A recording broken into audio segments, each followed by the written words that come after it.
झोरो वासी नौजवान की गिरफ्तारी ज़ाहिर कई वई है। गुल ज़मीर ख़ास खेली की मोटरसाइकिल चोरी केस में कोरंगी इंडस्ट्रियल एरिया थाने ते गिरफ्तारी ज़ाहिर कई वई।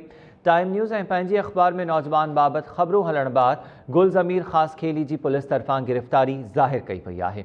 कराची में सिंझोरो वासी नौजवान के खंबे गुम किया वियो हो, जंहिंजी ख़बर टाइम न्यूज़ ऐं पंहिंजे अख़बार में अचण खां पोइ संदस गिरफ्तारी ज़ाहिर कई वई है। कोरंगी पुलिस तरफ़ां तफ़सील इन जा मालूम कयूं था टाइम न्यूज़ के रिपोर्टर अनीस लगारी खां। अनीस वधीक आगाह कजो इन बाबत। टाइम न्यूज़ की कोशिशनि रंग लाथो। 24 ॾींहनि खां गुम सिंझोरे वासी नौजवान गुल ज़मीर ख़ास खेली के कोरंगी इंडस्ट्रियल एरिया में ज़ाहिर कयो वियो आहे। गुल ज़मीर ख़ास खेली की गिरफ्तारी चोरी थियल मोटरसाइकिल में ॾेखारी वई आहे।